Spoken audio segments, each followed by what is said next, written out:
What's up everybody, Matt Maran here for another weekly update. So there's lots of news to go over here this week, of course. And the first news story is from Subaru. So they have revealed yet another teaser for the 2022 BRZ. So this time we get a look at the headlight and the fender and bumper area there in that little area. And a lot of people say it looks similar to a Porsche. I kind of agree with that, but I also think it's a nice evolution from the current BRZ. So they also, along with that little teaser, revealed that it's going to be fully revealed in less than 2 weeks here on November 18th is when we'll see the new next-gen BRZ. And I don't know, for some reason I'm like strangely giddy about it. I think it's just nostalgia from the launch, you know, about 9 years ago from the last one. And so, yeah, pretty exciting stuff there. And hopefully, along with that reveal, they'll reveal what type of engine it's running. So we'll finally know whether it's a turbo motor, naturally aspirated, or whatever. So yeah, and we've already seen the whole silhouette as well.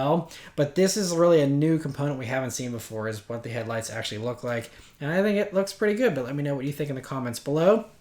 Another teaser this week. Toyota has revealed that they made a sport roof version of the Supra for the online version of SEMA that's happening this year. And so this, of course, pays homage to the old Targa versions. It'll be fully revealed in less than 2 weeks as well. And whether this actually leads to a production version or not will remain to be seen. This builds on the Heritage Edition they made last year, which had the old school looking spoiler and taillights and all that kind of stuff. None of that stuff has shown up to be on sale yet, but so I don't know. I mean, I think it could go either way with the Targa thing. So, the platform that this is on is the same platform as the BMW Z4, which is a convertible. So the platform has the, capability to not have a roof and still be rigid enough. Whether the Supra carried over all those components or not, I don't know, but they should be able to get them from the BMW parts bin if they need to stiffen up the structure, for the lack of roof. I think doing a Targa version would be really cool because, yes, BMW has a fully convertible version, but I don't think this would really take any sales away from the BMW, and it just would, offer another version of the Supra that, plays along with history and what it used to be like. And I think it looks pretty cool from that one little teaser. I'm excited to see more, and it's just awesome they're doing all these retro things with the Supra. Another brief look we got this week. Motor One has spotted a quick glimpse of the front end of the next-gen Nissan Frontier in a video that was posted on the Nissan Mexico YouTube channel. And so it shows design sketches for the Navara that the rest of the world's getting, and they just revealed a new version of that. But that's not for here in the States, so I'm not going to cover that. But there is a shot that shows the truck lineup that includes the Navara, the Titan, and the one in the middle there, which is the Frontier. And so the blocky lines are what really give it away, because, it lines up perfectly with the shadowy teasers we've seen of a very blocky front end. And this really, fits with that, I think. And so obviously it's low resolution. It's not a great view of it, but hopefully we'll see something soon. I think Autoblog hinted at the idea that we could see something before the end of this year. We'll have to wait and see. But yeah, so looking forward to finally seeing the new Frontier. I'm hoping it's the much-needed fresh competitor that this whole segment of mid-sized trucks is getting a little stale, and so I'm looking forward to that new Frontier. Moving on from all the teasers, though, Volkswagen this week revealed the 2022 Golf R. So the best news here is that it's going to be coming to the US, and it will continue to be offered with a manual transmission, which is huge. They said they really fought for that, and they wanted to keep this as an enthusiast vehicle, and so that's awesome. They kept it around. It also gets lots of great performance improvements as well to go along with the new styling. It still runs a 2-liter turbo 4-cylinder, but it now does 315 horsepower and 310 pound-feet of torque, which are, several horsepower and torque higher than the old one. I think it's like 27 more horsepower. So good bit punchier, which is nice. It gives it a 4.7 second 0 to 60 run, according to Volkswagen, and it'll continue to also offer the 7-speed dual clutch to, I'm guessing, get that faster to 60 time if you want it. You do have to pay extra for that DCT. The manual is going to be the standard transmission. It continues to have all-wheel drive as well, but it seems like they've upgraded the all-wheel drive system because now it's more advanced with torque vectoring, and so that helps to minimize understeer, of course. The other cool tricks are that it now has 7 drive modes, including a drift mode, which is very cool. They didn't get too detailed about how that actually works, but I'm guessing it's something like in the Focus RS, that allows you to send a lot of the power to the back. There's also comfort mode, sport mode, race mode, individual, and special mode. So the special mode actually sets the car up to the same exact settings it has when it did its Nürburgring lap times, which they claim are 17 seconds faster than the old Golf R on the Nürburgring. So that's, I'm sure, like a very racy setup. So that's kind of cool they give you that. That's a fun little touch. The interior is nicely sporty as well, with fake carbon fiber trim, sport seats, 30 color ambient lighting, digital gauges, and all the other new tech from the new Golfs, you know, with the touchscreen and all that kind of stuff. It also gets a sunroof as standard now, and currently there's only going to be 3 color choices. This blue, black, and then white. I'm guessing they'll open it up eventually. You'd think they would offer like a silver or something, since that's such a popular color, but I don't know. But it's going to be arriving in the States here in late 2021, so you know, we have about a year to wait, but at least they're sending it here, and it's not going to be an eternity before it gets here. So that's nice. And I'm guessing the GTI might come a little bit sooner, but I haven't heard any updated timeline for the GTI as far as when we're actually going to get the Mark 8 here in the States. But hopefully sometime earlier in 2021. No pricing, by the way, yet for that Golf R, so we'll have to wait and see what the actual U.S. pricing is for that.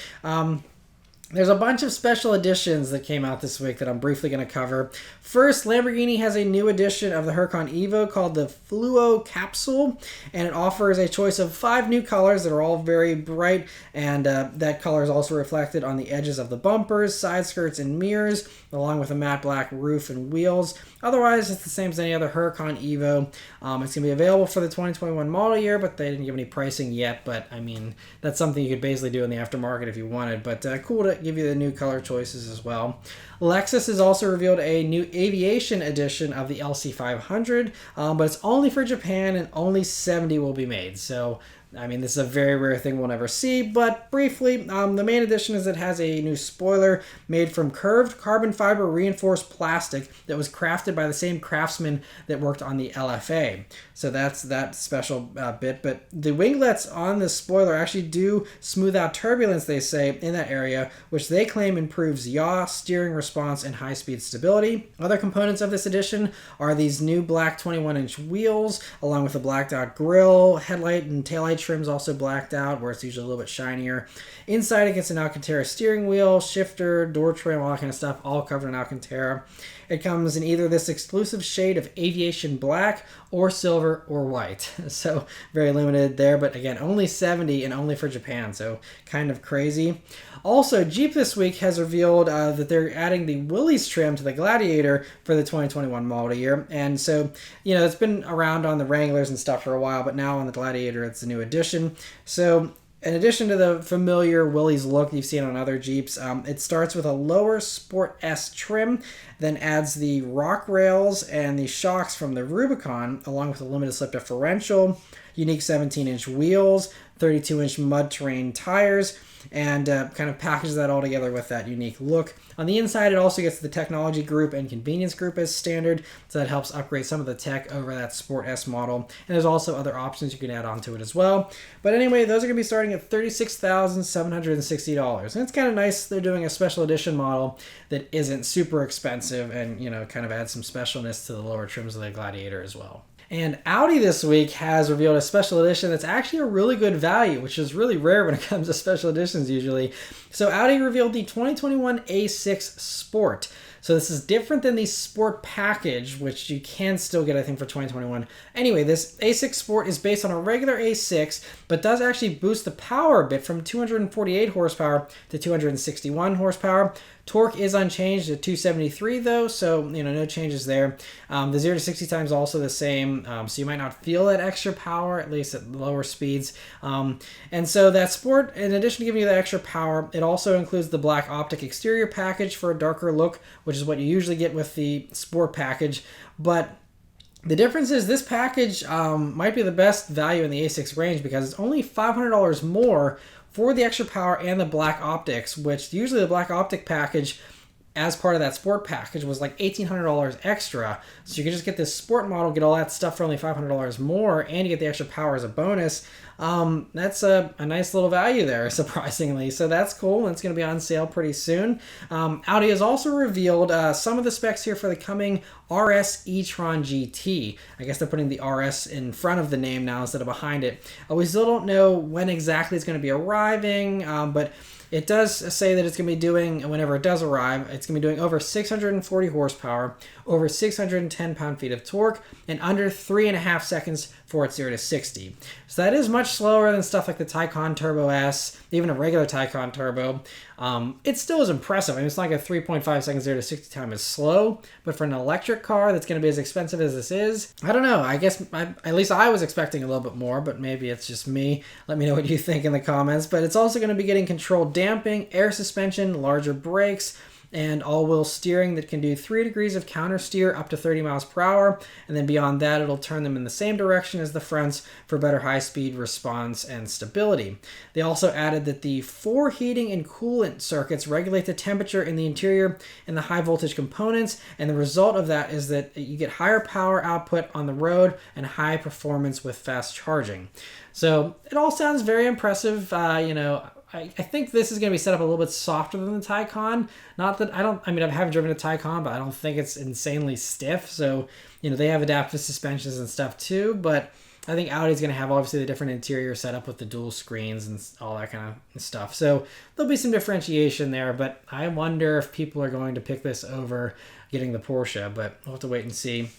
In some other electrified news, there's a new rumor from website Motoring File that Mini is working on a fully electric version of the John Cooper Works GP. And they actually spotted a prototype testing, which I will link in the description below so you can go check out those pictures. I don't have the rights to share those pictures, but you can check them out, the link below. But basically, it's just a GP that has a blocked-off grille from the regular electric Mini, and there's no visible exhaust.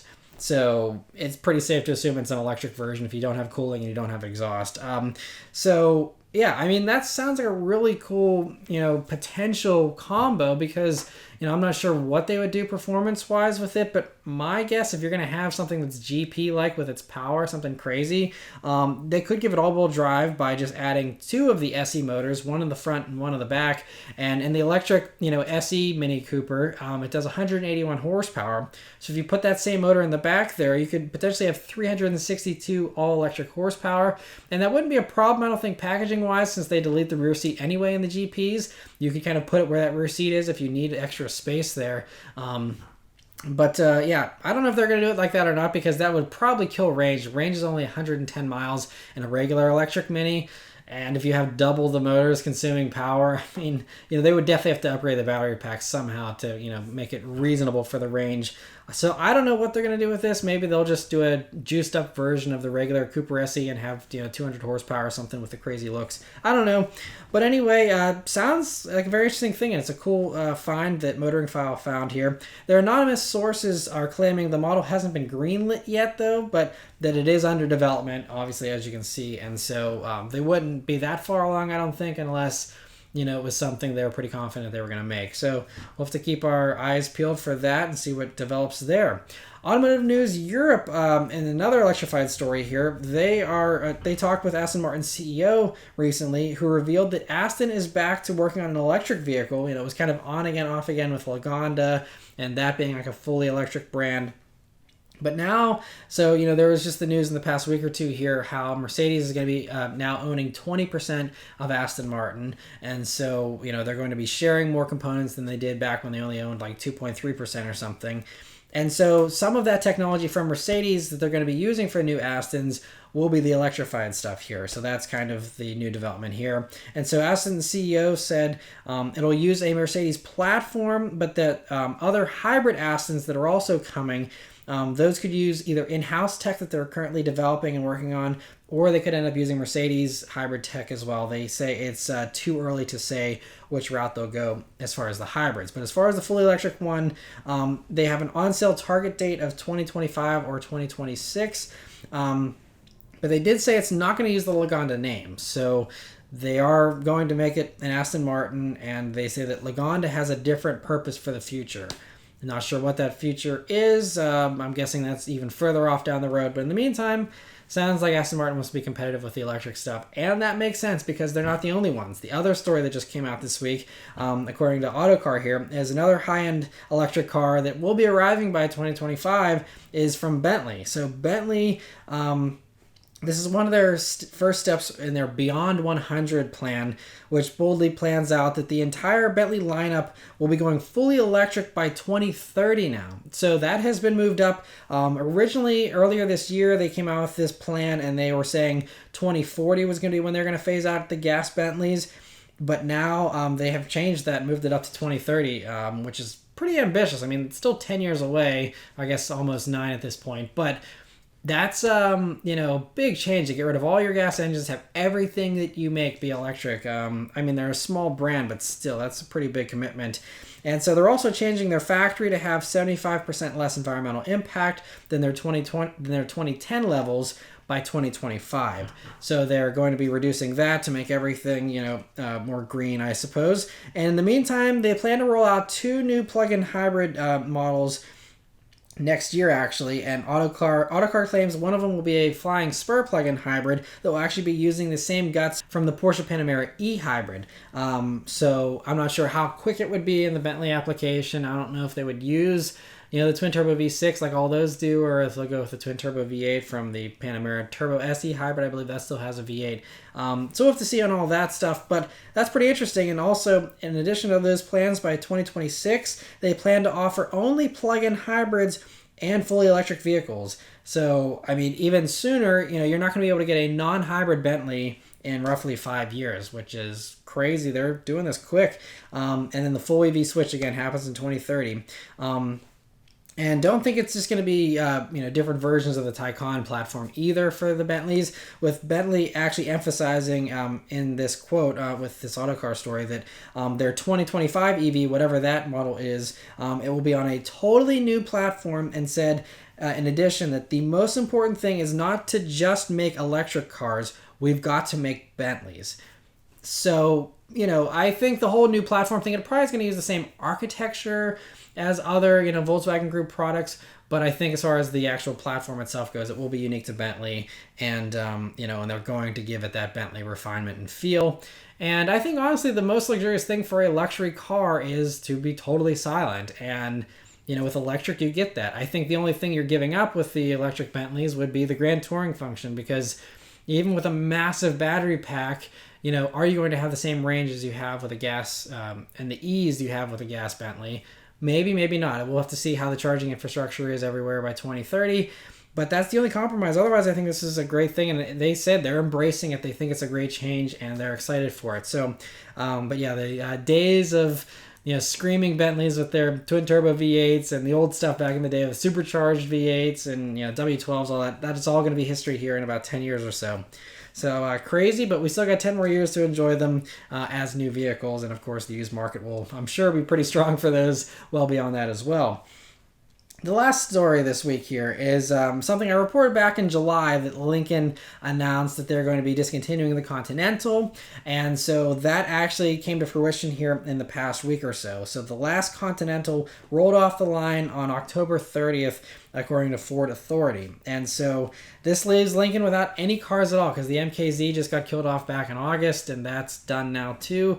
And so yeah, it's kind of sad, because I don't think we're ever going to see another sedan from Lincoln, unless the Cadillac electric sedan that's coming, several years down the road, it's going to be 6 figures. If that does really well, maybe Lincoln will want to throw their hat in the ring with that or something. Otherwise, everyone just wants SUVs, and you can't blame them. If no one's buying the sedans, what are you going to do? I think Continental sales were like 12,000 in their first year, and then every year after that, it's been like several thousand less, and it's just dwindled off. And so no one buys them, they quit making them. It's that simple for any car, and that's just the fate of the Continental set. I was really excited when it came out, but I think it just needed to be a little bit bigger, needed the coach doors, and it just didn't have that stuff. And so I think that's kind of the things that really hurt the Continental. And interestingly, this week I had a Genesis G90, which actually kind of looks a lot like a Lincoln, especially in the back. And, I think that's kind of what I envision a modern Continental should have been like. A big rear-wheel drive boat that, has a nice large trunk, nice large back seat, very luxurious. And the Continental was luxurious, but I think, it just wasn't quite as high as, some people kind of wanted as far as the space and stuff. So anyway, yeah, at least Cadillac's got their, flagship sedan still coming down the road. Hopefully that, continues on. But if you want something high-end, you're going to have to go elsewhere and not buy American when it comes to that kind of stuff, which is just crazy, but it is the times we're living in. But yes, that's it for all the news this week, guys. Let me know your thoughts on everything in the comments below. Thank you guys very much for watching. I hope you continue to stay safe and healthy, and I'll see you guys in the next one. Take care.